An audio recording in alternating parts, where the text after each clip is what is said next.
Wakazi kaunti Tana River sasa wanaweza kuripoti visa vya ukatili wa kijinsia wakati wowote bila malipo kupitia nambari mpya ya kuripoti visa hivyo iliyozinduliwa Ijumaa na shirika la kijamii Tana Africa Initiative kwa shirikiano na serikali ya kaunti ya Tana River. Kwa mujibu wa afisa mradi wa shirika hilo Abdulrazak Rashid, uzinduzi huo ni mojawapo mipango katika mradi wa ukabili ukatili wa kijinsia kaunti hiyo. Nina furaha siku hii leo tukishirikiana na idara ya afya sekta ya jinsia tumeweza kuzindua nambari ya bure kwa ajili ya kuripoti cases ama kesi za ukatili wa kijinsia hapa Tana River County. Watu wengi wanaumia, waathiriwa wanaogopa kwenda kuripoti cases kwa sababu wanaogopa jamii itakuwa wanaona.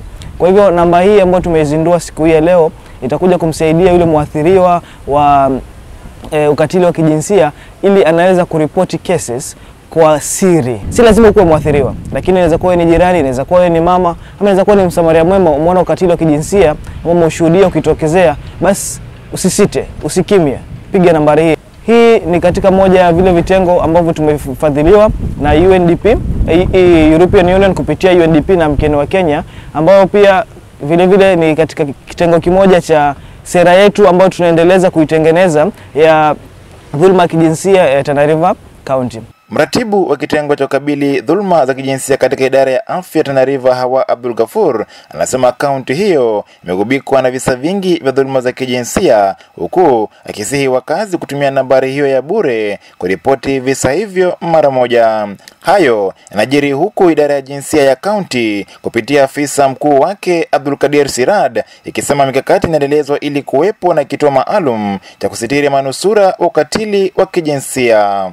Tunaomba jamii itumie toll free hii ili tuweze kupata kunusuru survivors wengi as possible. Takwimu za recently zinaonyesha kuwa GBV Tana River tunaongoza na tukiwa wa pili katika 47 counties ama county 47, na hiyo si taswira nzuri. Inamaanisha kuwa cases ni nyingi sana na zimepita, yani ziko overboard. Kuwa number 2 out of 47 si jambo zuri, na zaidi ikiongozwa na ile tunasema sexual gender based violence, especially masala ya defilement. Tunajaribu kutafuta namna ambayo tuweke kitu inaitwa rescue center. Kwa saizi hatuna functional rescue center, lakini talks are in high gear so that at least tukue na rescue center. Tuko na rescue center moja ndogo hapa ambayo inakuwa manned na shirika inaitwa Groots Kenya, ambao pengine mama ama msichana akidhulumiwa tunamchukua tunampeleka pale. Lakini kama serikali mpango ipo ya kuweka rescue center ili wamama ama wasichana wetu wakidhulumiwa tusikue tunawaacha kwa mikono wale watu ambao wanawadhulumu, lakini tujaribu kuwaleta mahali ambapo wanaweza kaa. Dennis Maithia, KYTV, mjini Hola, kaunti ya Tana River.